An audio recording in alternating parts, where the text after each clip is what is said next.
get the view of the Conservative Party now. Mims Davies is a member of the Shadow Cabinet, Shadow Welsh Secretary, Conservative MP for East Grinstead and Uckfield. And John's now. Hi, Mims. Hello, Matt. And Bolney used to be in my previous changed constituency, and I know that vineyard very well. All-party wine group, because it has a Sussex connotation. So that sounds like an absolute racket. The all-party wine group. Yeah, he never talked about putting port into gravy. I was waiting for that and then the line cut out. But you're right, there's important matters ahead of the House today with some cracking speeches from both Damien Hinds and Laura Trott, because this is a really important bill. I mean, since we last spoke, you came on joining the party conference. Since we last spoke, you've got a new leader of the opposition. How is it working for Elon Musk? Very good. She's called Kemi. Has she been on your show yet? No, she hasn't. Because you were there, weren't you? I was there when she said no to you. No one says no to you, Matt, do they? I'm sure it won't last. In fact, here she is. Kemi, do you want to come on 5 Live? Yeah, but if you could have a word with her and get her to come on. It is just a fact, is it not, Mims, that the Conservative Party, under Kemi Badenoch, have only taken up this issue of grooming gangs as a result of Elon Musk tweeting about it over Christmas?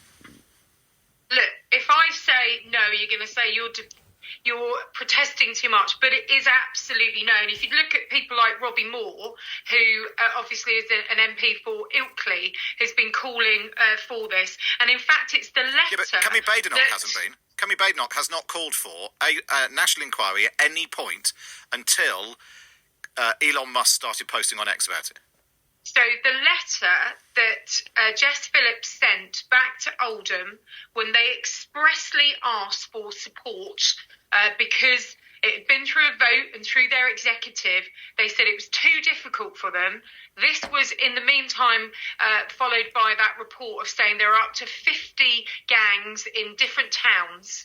And I think it's absolutely right, as the leader of the opposition, that you step forward and you say that there are victims and injustices and people going to bed tonight who are worried about their young people in their town, including MPs, who want this having the sunlight, the disinfection of Parliament. And I know, Jess, I was the safeguarding minister briefly under the Liz government, and I saw just some of the difficulties and the horrendous stuff that comes across your desk as that minister. And I can imagine if Jess was coming to see me and I'd said, no, sorry on this, she would be asking for more and to do better.